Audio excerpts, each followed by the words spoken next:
might have a few more people, I think, straggling in as April comes in, the spring semester, people start getting distracted with lots of other semester activities.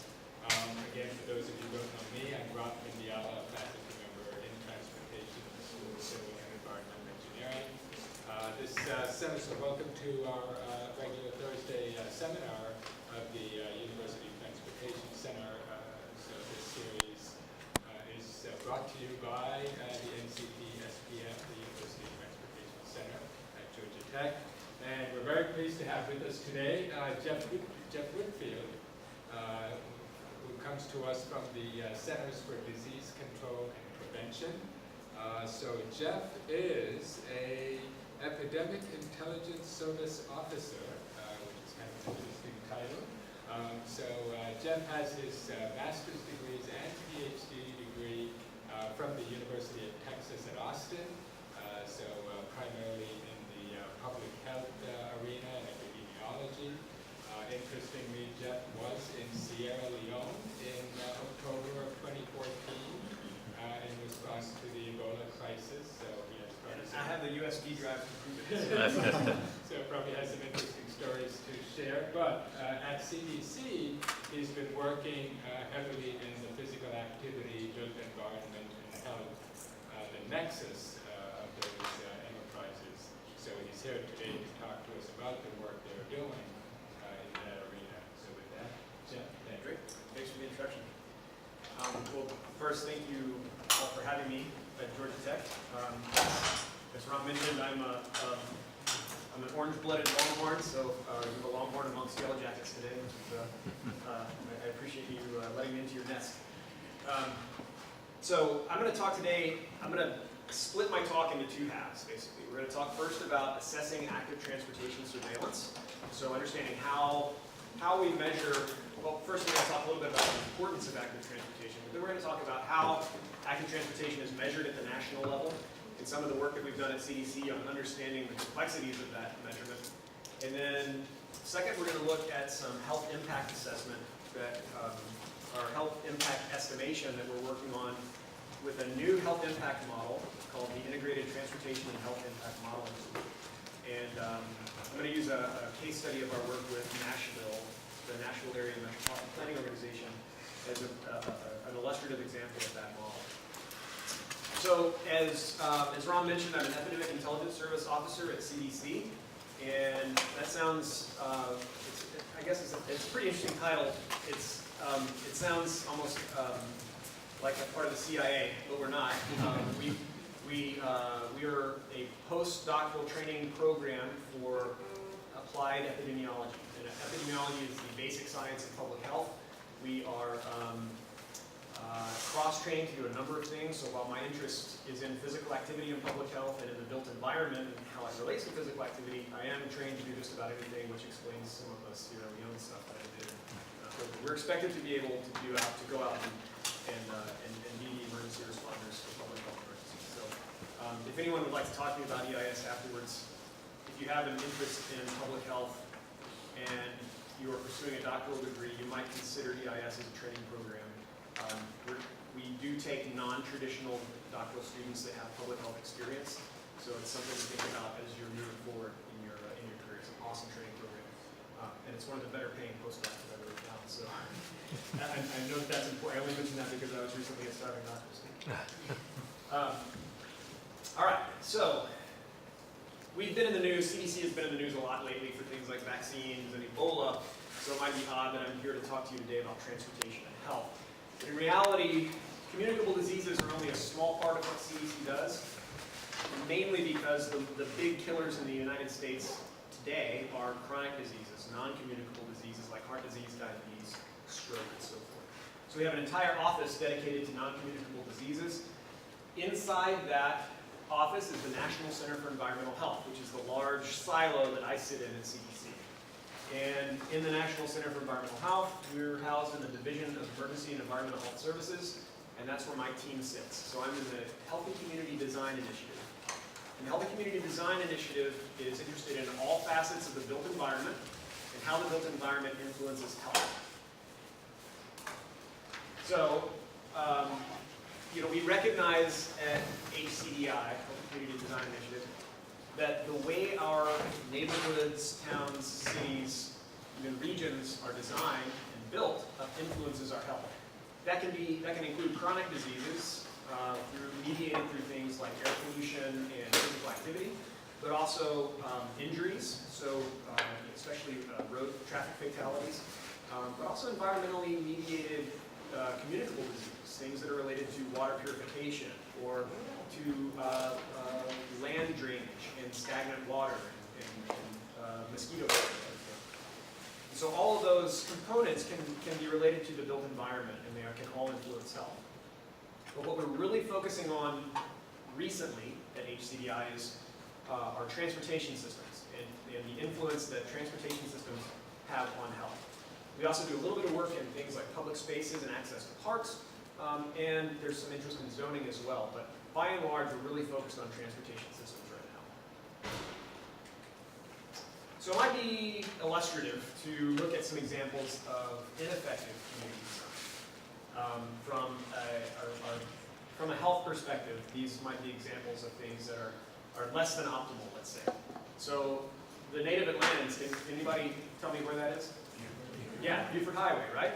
So Buford Highway is it's actually where my office is located, so I can walk out of the CDC complex and see this on a daily basis.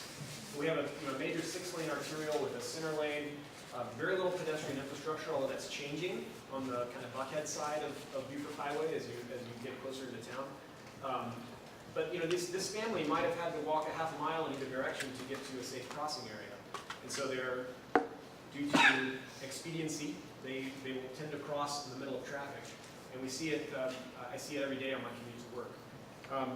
And it passes through, Buford Highway is particularly, I think, challenged because of the areas of town that it runs through. It passes through a lot of lower socioeconomic status areas with high immigrant communities that might not have access to vehicles, and so they rely heavily on walking, biking, and public transit. And so that spurred some community action, and there have been walks along Buford Highway, like the one pictured here, and to raise awareness to the conditions, but also the walks themselves have had difficulty being completed, because you can imagine trying to push a stroller along there or a wheelchair is next to impossible. So we don't have to look far, I guess, is the take-home message here, especially as we walk out of CDC. So why do we care? Why is CDC so interested in built environment and physical activity in particular? And so these are the 7 leading causes of death in the United States in 2010. And of the 7, 5 are related to physical activity. And those 5 accounted for 58% of all deaths in 2010 in the USA. 1.45 million deaths. That doesn't mean that they're all attributed to inactivity. It's just that those deaths are influenced by people's physical activity levels. By nature, chronic diseases are multifactorial or are attributed to multiple causes, and physical activity can play a role in these. So we have a large breadth, a wide area of impact if we can increase the population level of physical activity. Now, the way that we approach physical activity in public health, we tend to divide it into domains to make things kind of digestible. Because physical activity is a very complicated, very complex human behavior. So we talk about physical activity being in domains. We have the leisure time domain, which would include things like exercise, where people are using their discretionary time to be physically active with the express intent to improve their health or their fitness or their performance. That's kind of the technical definition of exercise, if you will. Domestic physical activity is that which occurs during the course of maintaining one's home or domicile, like laundry, doing the yard, gardening, for example. Occupational physical activity is any activity done during the course of employment, and it could be anything from swinging a hammer to, in the case of physical activity at the CDC, is usually just typing, which is very low intensity physical activity, almost immeasurable energy expenditure, but it is physical activity nonetheless. And what we're really interested in, as I said before, is transportation-related physical activity. And functionally, this is a title, it's a label of convenience. But what it really comes down to is, what do people think they're being physically active for? It's the person's perceived purpose of a particular bout of, or episode of physical activity. And so if you ask someone, well, have you walked recently in the past week for the purpose of getting from place to place? They might tell you, they might describe a certain amount of physical activity that they did for that purpose. You can also ask them to describe the physical activity that they've done specifically for improving their health, and that would be more like exercise or leisure time physical activity. So that's our focus. We're going to really narrow down on this domain for the remainder of the talk, because again, that's our area of interest at the moment. So leisure time physical activity, we know from surveys, let me step back. Leisure time physical activity has been assessed for a very long time. I think for the first 60 years or so of interest in physical activity and health, a large amount of focus has been put on the types of exercise that people do. And so we use this term exercise very precisely to mean activities done in leisure time to improve health. Despite the fact that we know that it's a health-enhancing behavior, participation in exercise and leisure time physical activity has been pretty flat. So this graph presents the prevalence of meeting physical activity guidelines, which is about 150 minutes per week of moderate intensity physical activity. This is the prevalence of meeting physical activity guidelines among adults between 1998 and 2007. And these data are getting a little bit old, but I can tell you there still hasn't been a whole lot of change. Right? We're still seeing pretty flat trends on leisure time physical activity and meeting guidelines. Now in contrast, active transportation seems to be gaining some momentum. So again, active transportation is the activity that people do to get from place to place. Active transportation also, it seems to be uniquely, or let's say, particularly sensitive to built environment and policy interventions, right? Active transportation is closely tied to employment and economic decisions. And so we think that the priorities for active transportation are different than the priorities for exercise and leisure time physical activity. And so things like building a pedestrian bridge to link an area of high residential density to an area of high occupation density or entertainment density could generate some trips between those two areas if those two areas were separated and not accessible by foot or by bike previously. And then policies like complete streets initiatives, right? So designing and building streets that provide attractive and safe areas for people to be physically active can foster this walking and biking for transportation. And so as these policies and as these built environment approaches start to gain traction and become more and more common, we think that active transportation is increasing. And some evidence from that comes from a few sources, and I've picked out three here to point out. The NTPP stands for the Non-Motorized Transportation Pilot Project. And the NTPP was a program funded by Congress to give $25 million to each of 4 communities throughout the country. It was Sheboygan, Wisconsin, Marin County, California, Minneapolis, Minnesota, and Columbia, Missouri. And so the baseline versus endpoint was 2007 versus 2010. Across 4 cities, they estimated an increase of 19.6 million active transportation trips per year in those cities. And they also estimated that would account for about 18.9 million miles of active transportation travel. Another source would be SRTS, which is Safe Routes to Schools. And we know from a report that they put out in 2010 that Safe Routes to Schools is now reaching approximately 4.8 million students around the country. And so these 4.8 million students at least have the opportunity to have safer options for walking and biking to work. And then the NHTS is the National Household Travel Survey. And you'll hear me talk a lot about the NHTS over the next few minutes. The last 2 editions were done in 2001 and 2009. You folks are probably very well familiar with this. But particularly among younger age groups, the 16 to 34-year-old age group saw a decrease in vehicle miles traveled of 23% from 2001 to 2009, while at the same time seeing an increase in bicycle trips of 24%. Now, bicycle trips are still fairly uncommon, but that was a pretty good bump from 2001 to 2009. So we have some indications that active transportation is dynamic, But up to now, there really hasn't been a large summary of all of the surveillance data that we have for active transportation. And I can tell you there's a lot of data for active transportation, considering that it's a fairly recent focus of research. And so our purpose for this project that I'm going to show you now was to compare estimates of active transportation prevalence across time and surveillance systems.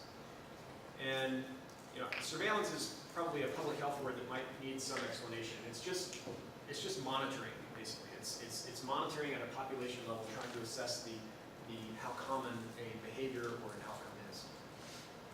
And then a secondary purpose was to estimate the prevalence of meeting physical activity guidelines through active transportation. And so what we did was we set out to find all of these surveillance systems across any sector that assessed any component of active transportation. So active transportation, as you might imagine, is complex in itself. It can be walking, it can be bicycling, it can be for the purpose of going to work, it can be for the purpose of going to a restaurant to meet with friends. There's any number of things that could encompass active transportation. And what we found was there were actually 5 surveillance systems that assessed some component of active transportation. And of those 5 systems, there were 6 individual constructs that we could pull out. And so we grouped them by assessment type to make them easier to understand and to compare. The first type of assessment that we found was the journey to work assessment. So this is very common this is done in the American Community Survey and the National Household Travel Survey. And it tends to ask people, how did you get to work in the past week? What was your main mode of transportation to work in the past week? Or something along those lines. And it's obviously asked of working age adults. Another type of assessment that we found was the one-day record. So again, in the NHTS and another national survey uses a recall or a logbook to track someone's activities over the course of a 24-hour period.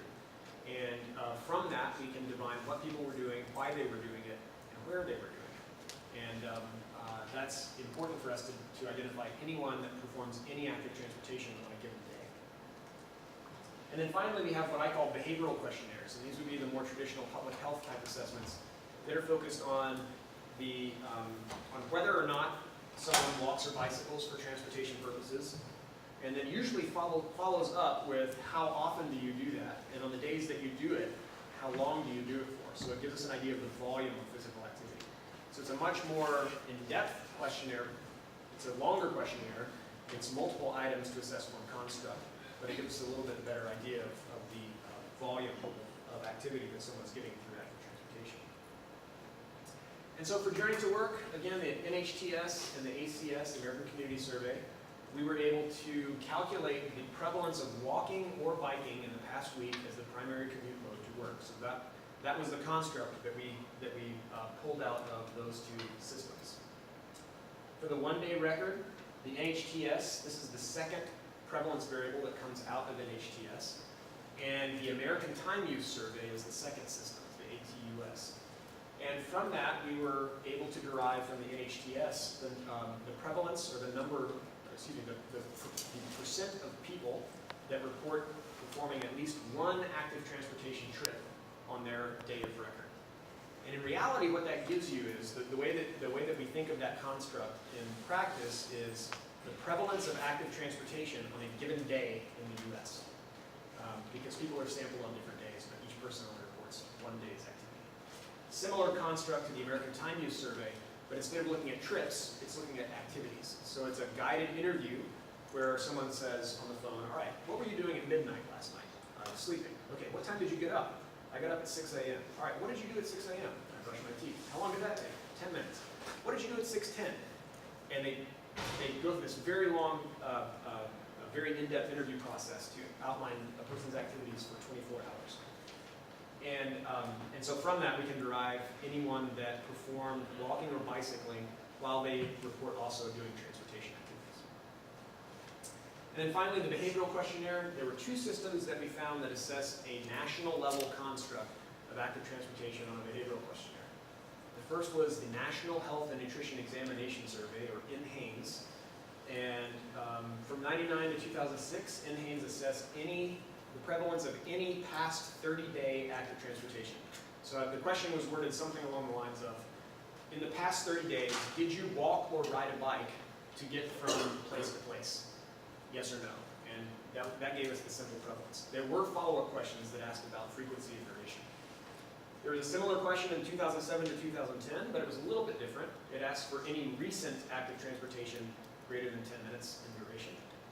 And then from the NHIS, which is the National Health Interview Survey, in 2005 and 2010, so only 2 cycles, the NHIS assessed any past week walking for transportation purposes that lasted greater than or equal to 10 minutes.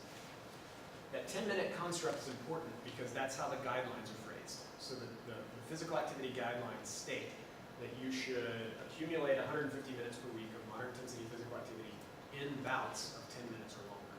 So the public health people tend to focus on the 10-minute bouts. That's why it's really a component of those public healthy questions, if you will.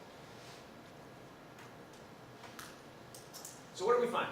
So we wanted to compare all of these different constructs across time and across systems. So ACS, this is journey to work. We can see that very few people in the United States report walking or bicycling to work as their primary commute mode in the past week. Anywhere from it usually hovers around 3 to 3.3%.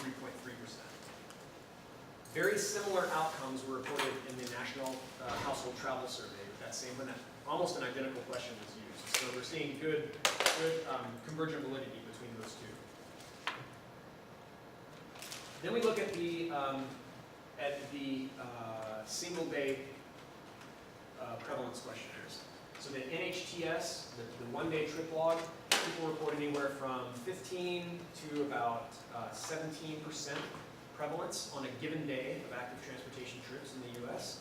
So that means that on a given day in the U.S., 15 to 17% of adults report at least one trip using active transportation.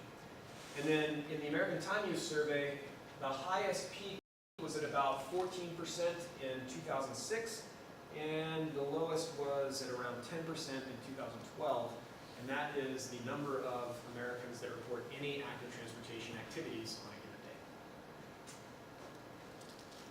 And then finally, the behavioral questionnaires yield the highest prevalence of all. And so we see anywhere from about 24% in NHANES up to about almost 30% in NHIS. And that's the proportion of Americans that report any recent active transportation. And a few of those are even limited to bouts of 10 minutes or longer. But what I would like to point out, though, is that these tend to cluster by assessment types. We would expect those to be very similar because they're almost identical questions. These are a similar type of assessment, but the purpose of those is different. The context of the data collection is different. So the NHTS can use either a paper logbook or, and then I believe that they are recorded through a phone interview, but using a logbook as a prompt. The ATUS is a pure phone interview with no records kept, and but despite that, their estimates on the grand scale of things are actually fairly similar. And then lastly, the behavioral questionnaires tend to cluster together. One of the things that I thought was interesting, though, that the NHIS assesses only walking, whereas the NHANES assesses walking or bicycling. Despite being more restrictive, the NHIS actually has a higher prevalence, especially in 2010. And you can see that the confidence intervals don't overlap with NHANES. And then lastly, like I said before, we wanted to estimate how many people meet aerobic physical activity guidelines through active transportation alone. What we found was that it was anywhere from about 4% of the population in NHIS up to about 12% of the population in NHANES.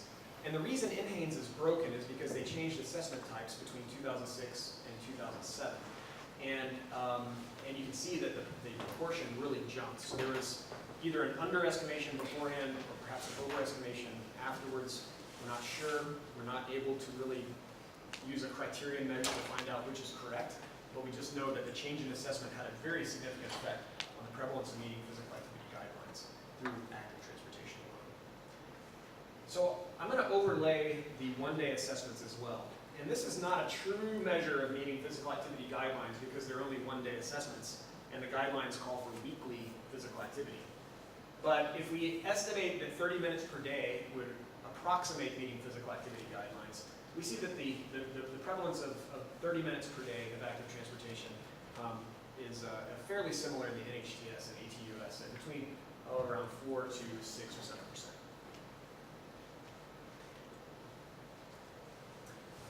So from this we derive that it's very straightforward, but it's not well documented, that active transportation prevalence varies drastically by assessment type. Really an order of magnitude difference between the lowest prevalence of journey to work data and the highest prevalence in behavioral questionnaires.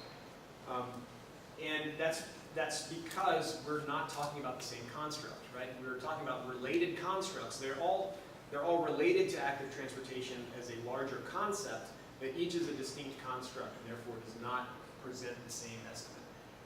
But there's no clear best option either. So we're not making a single recommendation for physical activity or for active transportation assessment, because in different contexts, each has its own merit.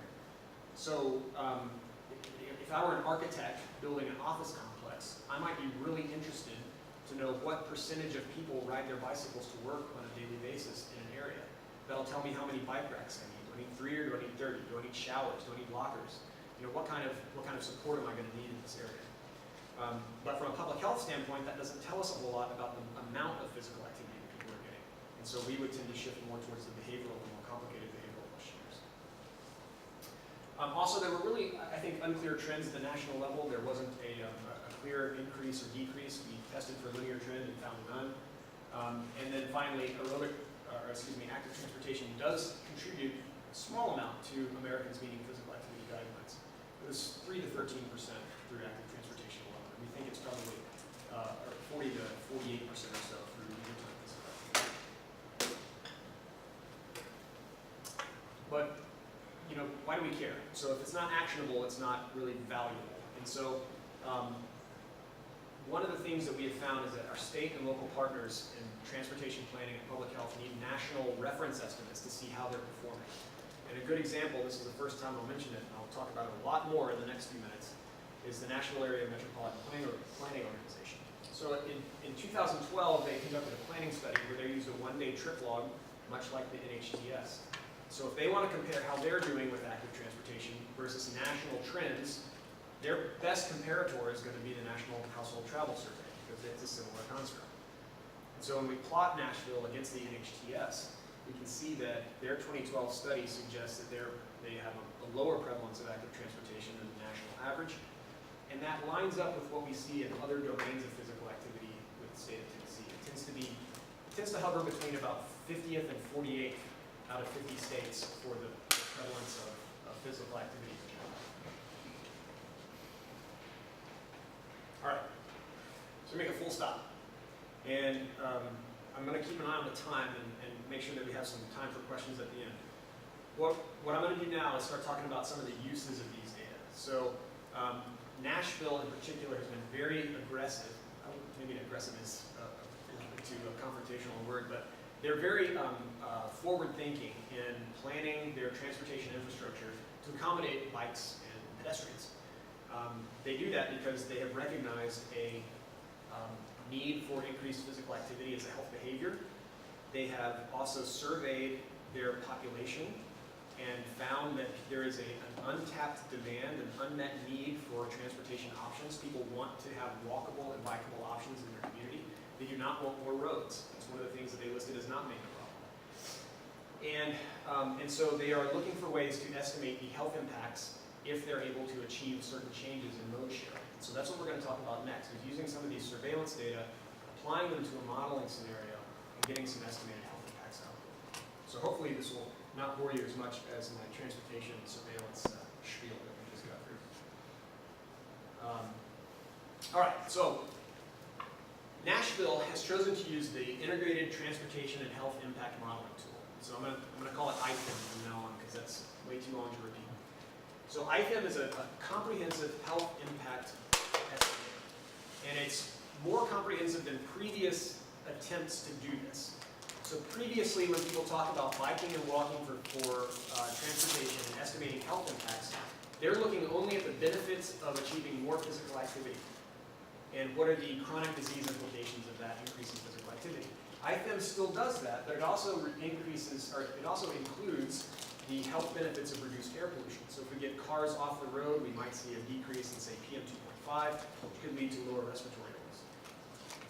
But there's a flip side as well, and that is if we put more pedestrians and bicyclists on the streets, we could be exposing them to a greater danger of vehicular crashes. So we have to estimate the changes that we might expect to see with changes in mode share and see if that results in an increase in crashes or a decrease in crashes.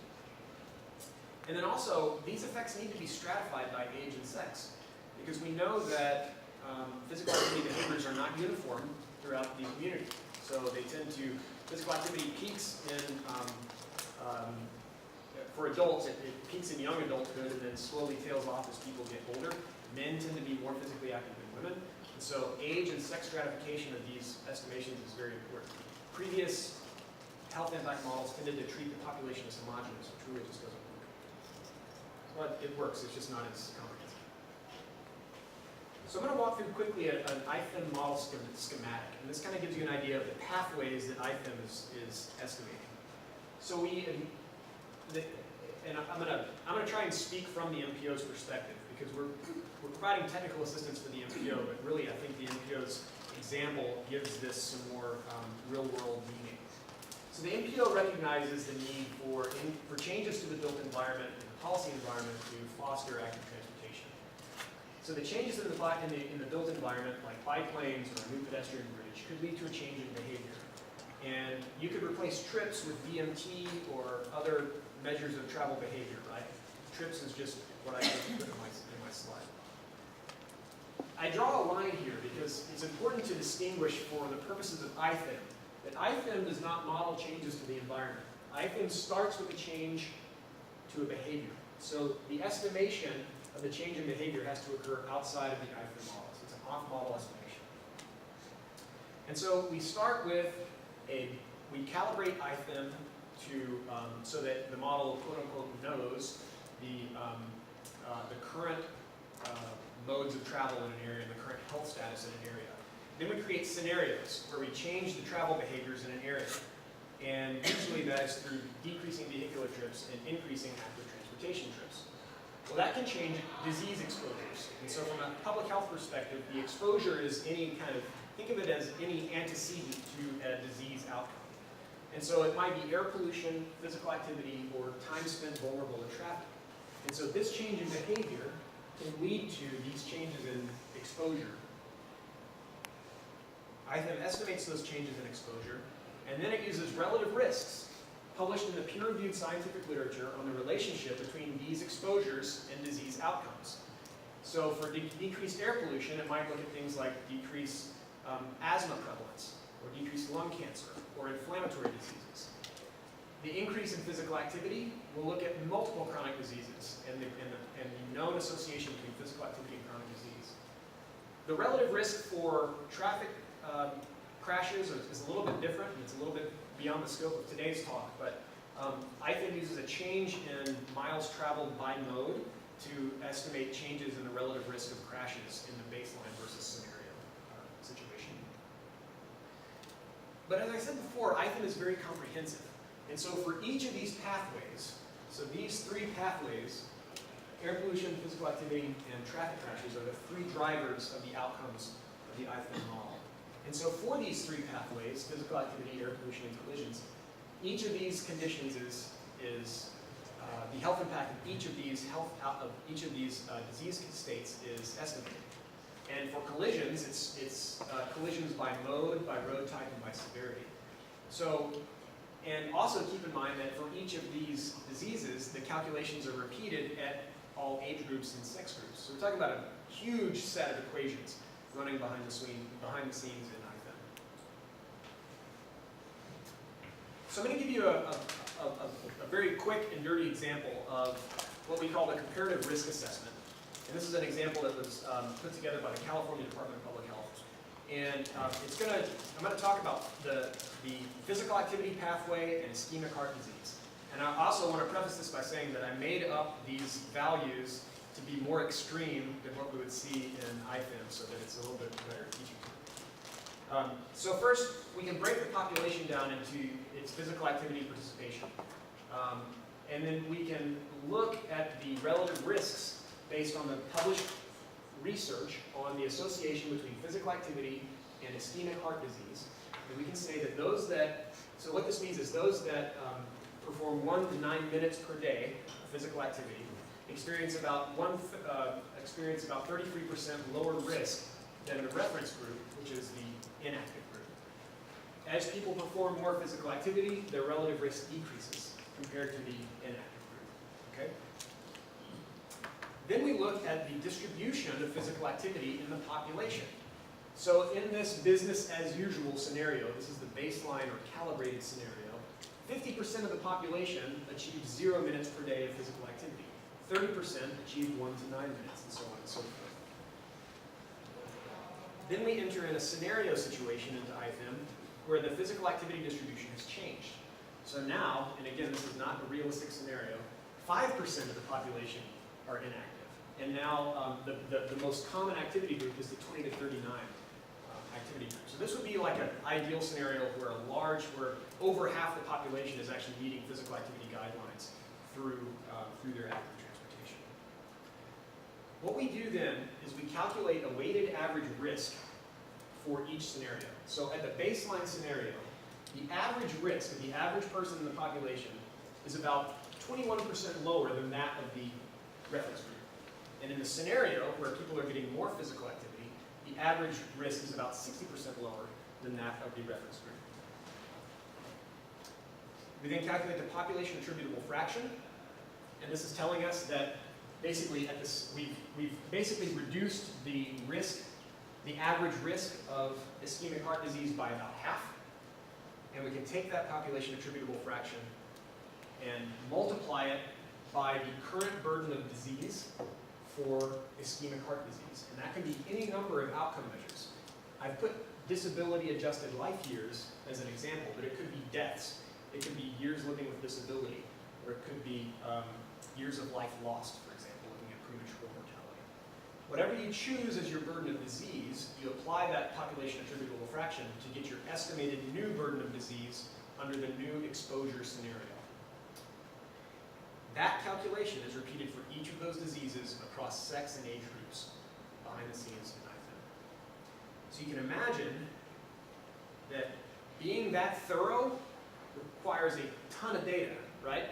So I realize this is a terrible slide, and my fellowship leaders at CDC would probably pull me out of here by my tie for putting this up. But I put this up here because it really shows the amount of information that you need just to calibrate this model. So you need 14 different, we had to use 14 different inputs in Nashville. And they're sourced, these first 7 were all sourced from their travel study. These were sourced from travel demand models and emissions models. These were sourced from the State Department of Health and the State Department of Safety. Then we had to go to national estimates and federal sources for the last 2. And so it was a really collaborative effort. And although there's only 14 inputs that are needed, each one of those is stratified multiple times. And so this list actually generates 890 discrete data points that you feed into the model just to get your baseline scenario in there. However, once you have calibrated the thing, running a scenario is actually pretty easy. All you're doing is putting in changes to the behavior, and it spits out the output almost immediately because it's just updating equations. And it doesn't run simulations. It's not a Markov chain Monte Carlo or anything like that. So it's basically an instantaneous set of calculations. So what I'm going to show you are just some example outputs for a conservative, a moderate, and an aggressive scenario that we ran in Nashville. And then we'll wrap up and I'll take some questions. The scenarios, at baseline, people were getting about 20 minutes per week of active transportation on average. That's 3 minutes per day. Not a whole lot of active transportation in Nashville. Okay? Under the conservative scenario, we increased that to about 45 minutes per week of active transportation. So we're asking people to walk an additional 3 minutes per day or so, 3 to 4 minutes per day, which is really just the equivalent of like an eighth of a mile, maybe a block or 2. The moderate scenario is asking people to get about 85 minutes to 90 minutes per week of active transportation. The aggressive scenario is kind of the pie in the sky goalpost. It's not an achievable goal to have people averaging 140 to 150 minutes per week of physical activity through active transportation. But it tells us what would be possible if that were to occur. How many lives would be saved, for example, if that were to occur. And then you can break that down also by miles of biking and miles of walking. So at baseline, we knew that walking was more prevalent in Nashville than bicycling was, so we kept that same relationship throughout the scenarios. So what do we find? As I said before, ITHM can look at any health outcome. It has 4 different health outcomes that it can look at. I chose to present here deaths, so number of deaths averted or number of deaths incurred. And so with that conservative change in travel behavior, we could expect to incur an additional 24 deaths through road traffic injuries. We would avert 84 deaths due to improvements in the chronic disease profile for a net of 60 deaths averted in that scenario. That's 60 deaths per year throughout the 7-county region of the NPL. Okay. That goes up to 188 deaths net averted for the moderate, and then 385 for the aggressive scenarios. So that would, again, be kind of the ultimate pie in the sky. If everyone met physical activity guidelines, we could improve health by this measure of 385 deaths per year. The pattern is the same if you look at other outcome measures, just the number changes. Disability-adjusted life year is a measure of disease burden that takes into account fatalities and non-fatal cases of a disease. So think of it as the burden of disease that includes some minor impairments due to a chronic level of diabetes or a chronic case of ischemic heart disease. And so that pattern is the same, but the numbers have changed. Again, a terrible slide, but I love it because it tells you the depth and the richness of these calculations. So we have deaths, years of life lost, years living with a disability, and disability-adjusted life years across all the diseases in ITHM and across all the conditions at the sex and age strata. So we can really pinpoint which groups will be most impacted by these changes if the baseline distribution of activity is maintained in the new scenarios. Which lets us do things like this. So we can say, we could go to a stakeholder in Nashville and say, you know what, Mayor, if we were able to increase active transportation by 10% in your region, we could expect these changes to cardiovascular disease, diabetes, depression, and really put this in a format that makes sense to people, that's really digestible to people that make decisions about this infrastructure. And then finally, ITHM provides some estimates of cost-benefit analysis. There's 2 methods to do that. You can look at the cost of illness, which only looks at direct and indirect costs of medical care. So that's the medical bills and lost wages and productivity. Or you can look at the willingness to pay, which is based on the value of the statistical life, which is, I think, a little bit more common in transportation realm than in public health realm. So you guys could probably educate me on that one. But you know, the values are an order of magnitude larger when you're looking at values of the statistical life, just because I think one VSL from the Department of Transportation is estimated to be $7.9 million right now, something along those lines. So it's a pretty substantial number. So I know I sped up there at the end, but I did want to leave some time for questions. So if I went too fast on anything, please let me know, and I'm happy to answer questions. Some of you Georgia Tech engineers are probably better at some of the underlying math than I am. So I will preface my answers to your questions by saying go easy on the epidemiologists, all you crazy engineers. So, with that, thanks for your time, and I'll take questions.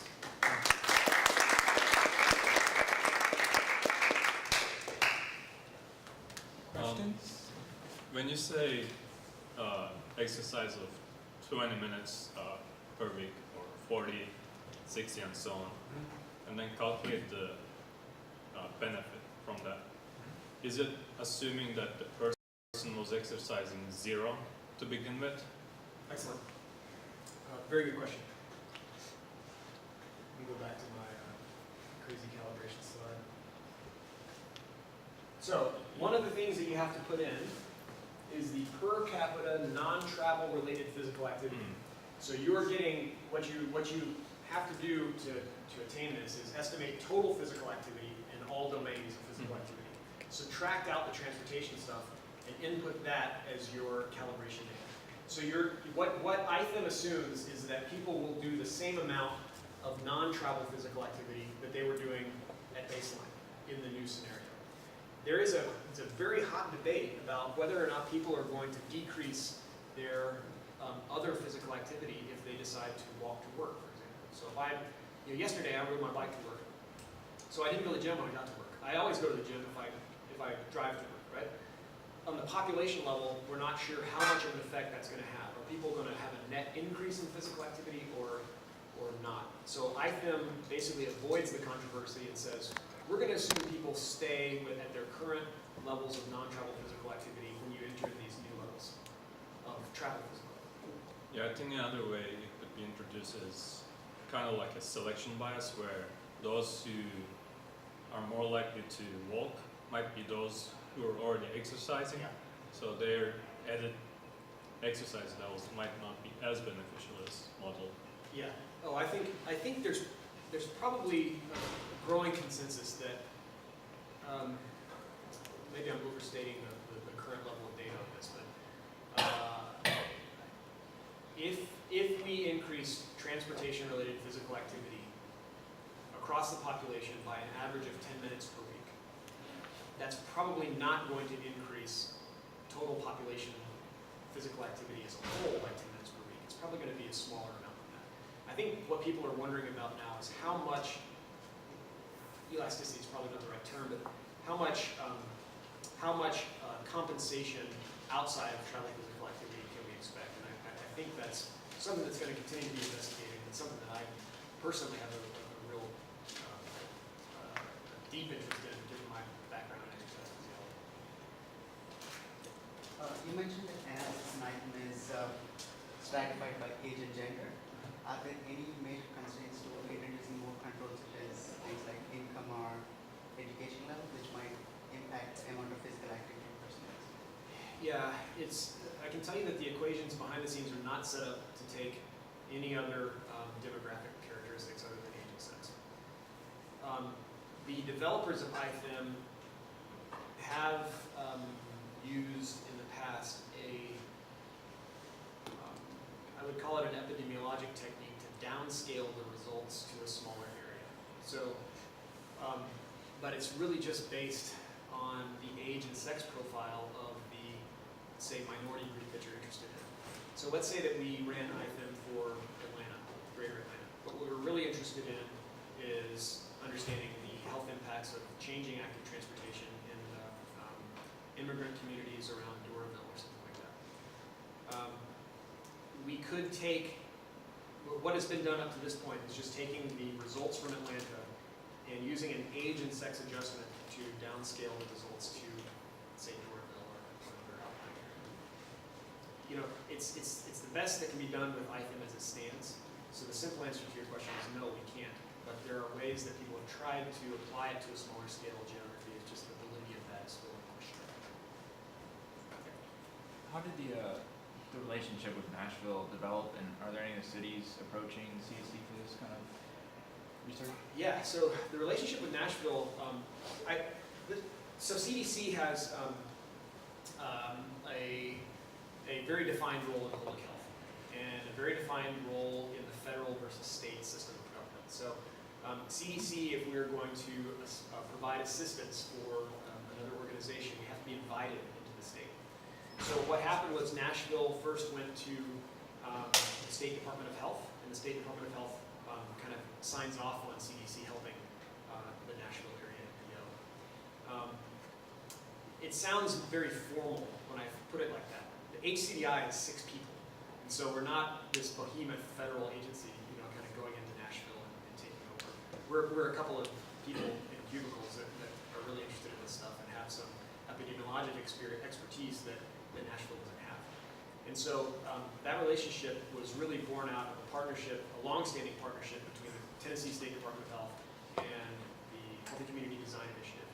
And then just from forums like this at conferences and at lectures, there's one person or a couple people in Nashville that are really, at the Nashville NPO, that are really fired up about health and transportation. And they got together with my team lead basically and said, hey, this is really interesting. Can we talk more about maybe working with you guys? And that kind of blew up. But it's, I would say that nationally, I think there are,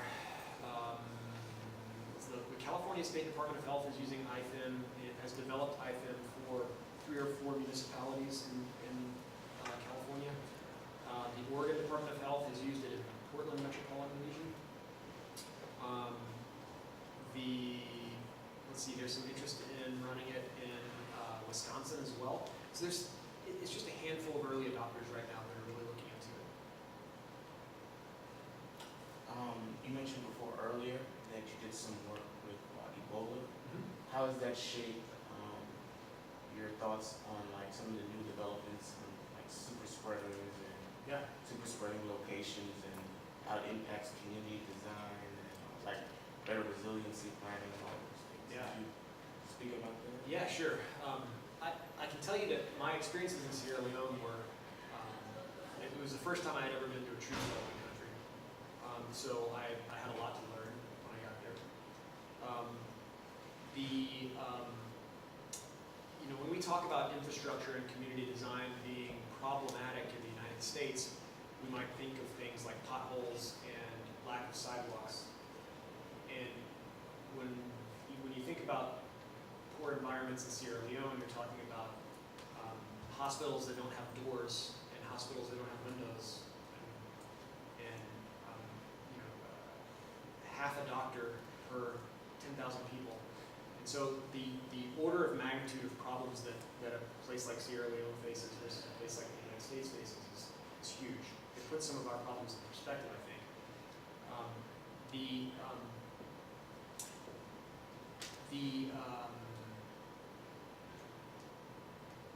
The spread of disease and the way that it's influenced by the environment in Sierra Leone is interesting because transportation within Sierra Leone is very difficult.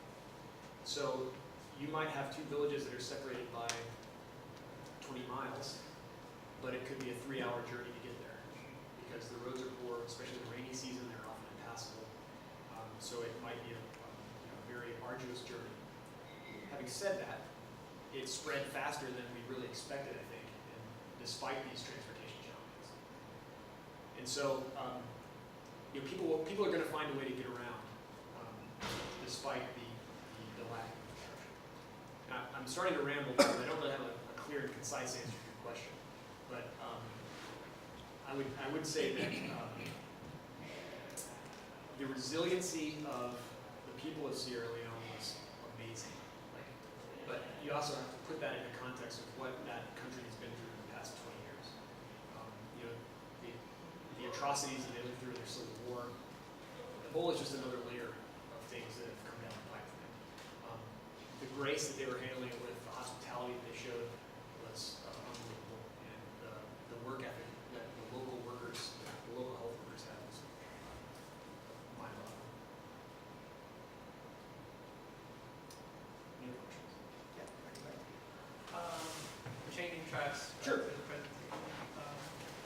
The scenarios that you come up with, how do you come up with them? Do you kind of just choose like a few targets, or are they from some policy, or are they from Yeah. maybe some models, or how do you? So these have been more in the hypothetical range. So especially that aggressive scenario that I showed, that's kind of the ultimate benchmark, saying if health were going to be maximized through transportation infrastructure in Nashville, this is the approximate impact that we could hope to see.